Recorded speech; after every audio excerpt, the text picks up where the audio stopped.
Meron tayong ginagawa na LED TV, smart TV na rin to.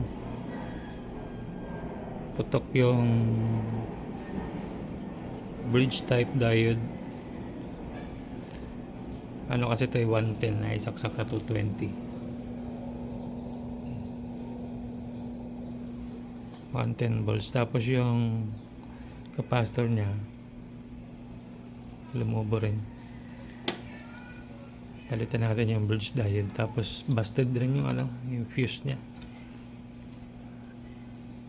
Try mo natin palitan yung dalawa, yung tatlo na yun. Sana yun lang ang sira.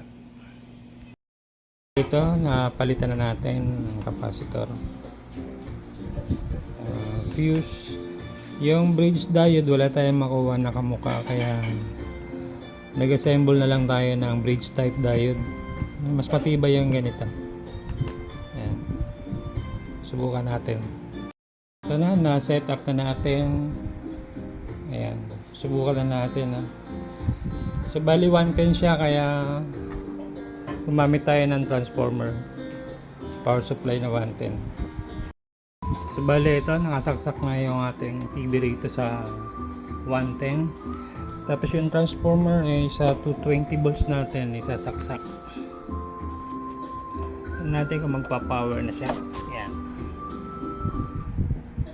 So yun, meron na siyang standby power. Ayan. Silipin natin.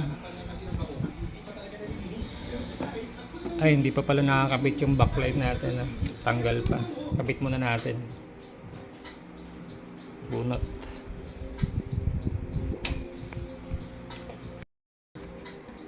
So, kabit muna natin.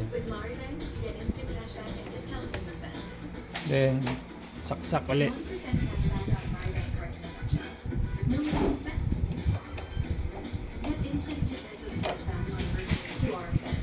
So, ayan.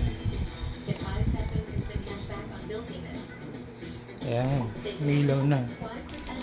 So, yun. Umilaw na siya. Ayan. Yun. Okay. Pwede. So, bali yun yung ginawa natin dyan. Putok yung bridge type diode. Open yung ito, fuse. Then, busted yung capacitor. So, okay na siya. Ngayon, pwede. Alam, meron siyang guhit. Sayang. Pwede pa.